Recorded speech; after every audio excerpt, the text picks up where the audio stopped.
आप सालों से भजन कर रहे हो, फिर भी मन नहीं बदला। रोज जप करते हो, नाम लेते हो, लेकिन अंदर वही वासनाएं, वही इच्छाएं बार बार उठती है। कभी सोचा है कि मैं तो इन्हें चाहता ही नहीं, फिर भी ये खत्म क्यों नहीं होती?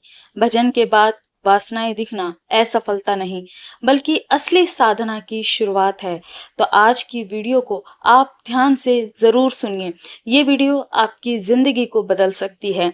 जिन लोगों की शिकायत होती है कि हम बहुत नाम जप करते हैं, पूजा पाठ करते हैं, फिर भी हमारे अंदर की वासनाएं खत्म नहीं हो रही, तो आपके प्रश्न का उत्तर आज इस वीडियो में मैं देने जा रही हूँ। इसलिए आपसे विनम्र निवेदन है, इस वीडियो को आप लास्ट तक जरूर देखिए। जय श्री राम भक्तों, आपका बहुत बहुत स्वागत है हमारे YouTube चैनल पर। मनुष्य के साधना मार्ग की एक बहुत गहरी और सूक्ष्म सच्चाई है, जिसे हर भक्त कभी न कभी अपने जीवन में अनुभव करता है, लेकिन बहुत कम लोग इसे शब्दों में व्यक्त कर पाते हैं। हम सब लोग सोचते हैं कि भजन, नाम जप, तप, संयम, ये सब करने से मन शुद्ध हो जाएगा और वासनाएं समाप्त हो जाएंगी, लेकिन वास्तविकता कुछ और ही है। कई बार ऐसा होता है कि भक्त वर्षों तक भजन करता रहता है, अपने आहार और विहार को संयमित करता है, इंद्रियों को नियंत्रित करने का प्रयास करता है, फिर भी उसके भीतर कुछ वासनाएं बनी रहती है। वह स्वयं आश्चर्य करता है कि मैं तो इन इच्छाओं को नहीं चाहता, फिर भी ये मेरे अंदर क्यों है? और यही आंतरिक संघर्ष है जो साधना को कठिन बनाता है। आपको समझना होगा कि ये वासनाएं साधारण नहीं होती। ये केवल इस जन्म की नहीं, बल्कि अनेक जन्मों की संचित वृत्तियां होती हैं।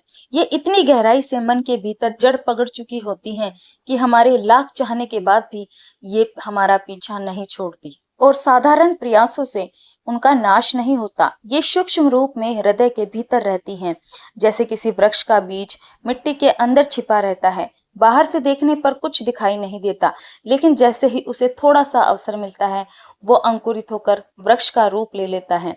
ठीक उसी प्रकार भक्त के भीतर की वासनाएं भी बाहर से शांत दिखाई देती हैं, परंतु भीतर से वे जीवित रहती हैं और अवसर मिलने पर ही प्रकट हो जाती हैं। भक्त इस स्थिति में बहुत बार प्रयास करता है। वो भोजन में संयम करता है, व्रत करता है, एकांत में रहता है, इंद्रियों को रोकता है, लेकिन फिर भी वासनाएं समाप्त नहीं होती और इस स्थिति में उसके मन में एक अजीब सी पीड़ा उत्पन्न होती है। मन कहता है कि मुझे ये नहीं चाहिए, परंतु भीतर कहीं वो इच्छा बनी रहती है। और यही वो स्थिति है जहां भक्त का धैर्य टूटने लगता है। वो सोचता है कि मैंने इतना सब किया, फिर भी कुछ नहीं हुआ, अब क्या करूं?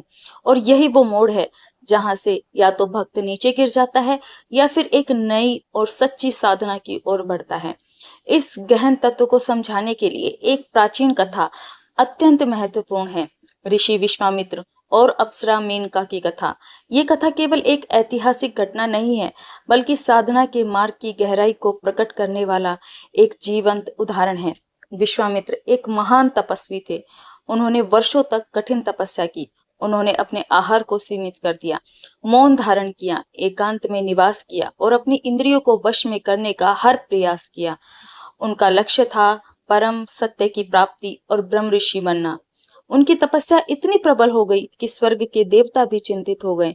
उन्हें भय हुआ कि यदि विश्वामित्र ऐसे ही तप करते रहे तो वे अत्यंत शक्तिशाली हो जाएंगे। तब इंद्र ने उनकी तपस्या को भंग करने के लिए स्वर्ग की एक अत्यंत सुंदर अप्सरा मेनका को भेजा।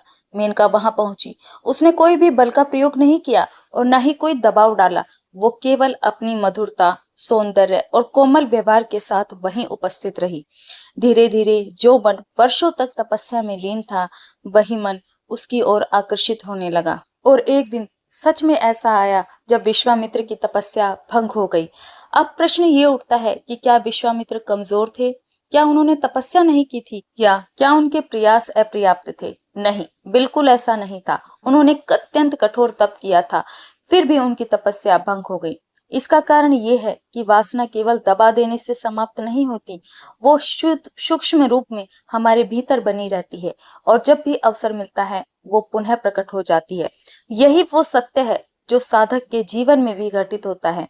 विश्वामित्र जी इस घटना के बाद अत्यंत दुखी हुए। उन्हें अपनी गलती का एहसास हुआ, परंतु उन्होंने हार नहीं मानी और स्वयं को संभाला और फिर तपस्या प्रारंभ की। इस बार उनकी साधना केवल बाहरी नहीं थी, बल्कि आंतरिक भी थी। उन्होंने केवल इंद्रियों को नियंत्रित नहीं किया, बल्कि अपने भीतर की वृत्तियों को भी भगवान के चरणों में समर्पित कर दिया और अंततः वे ब्रह्म ऋषि बन गए। ये हमें सिखाता है कि गिरना अंत नहीं है, बल्कि हार मान लेना ही वास्तविक अंत है। भक्त के जीवन में भी यही स्थिति आती है।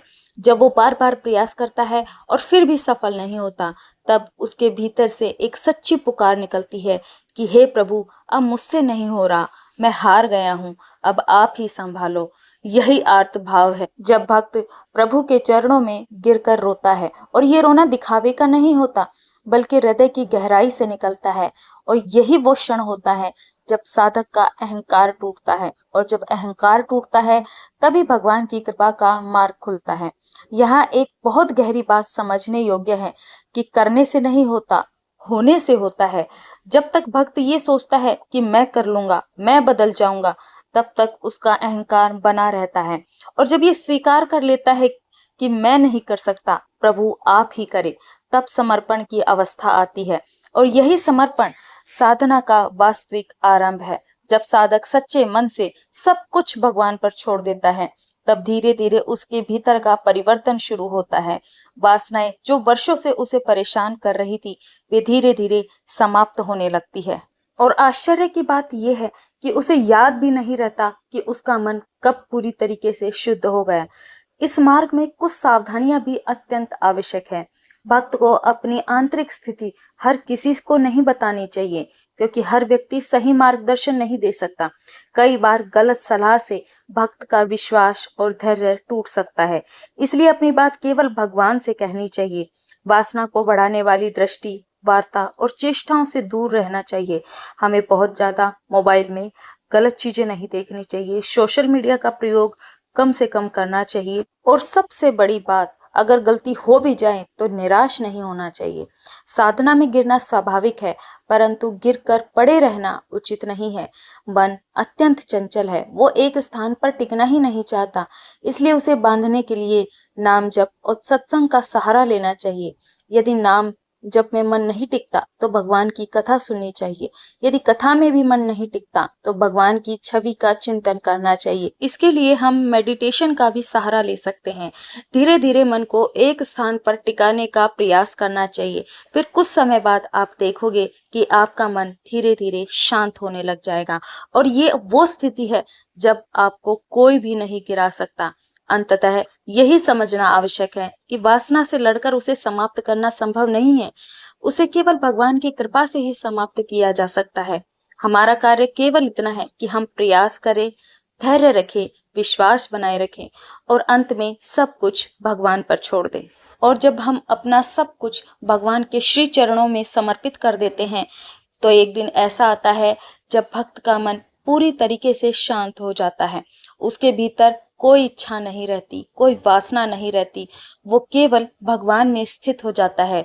और तब वो अनुभव करता है कि ये सब उसने नहीं किया, बल्कि ये सब भगवान की कृपा से ही हुआ है। और यही साधना का वास्तविक फल है और यही जीवन की वास्तविक उपलब्धि है। तो मैं आशा करती हूँ कि आपको आपके प्रश्न का उत्तर इस वीडियो के माध्यम से जरूर मिल गया होगा। अगर आप चाहते हैं कि हम अपनी वीडियोस में कुछ सुधार करें, तो कमेंट के जरिए हमें अपने सुझाव जरूर बताइए। मिलते हैं अपनी अगली वीडियो में नाम जप की ऐसी ही किसी महिमा के साथ। तब तक के लिए आप सभी को दिल से धन्यवाद। आपने इस वीडियो को यहाँ तक देखा, उसके लिए आपका बहुत बहुत शुक्रिया। जय श्री राम, जय हनुमान जी भक्तों। आप सभी का दिन शुभ और मंगलमय हो।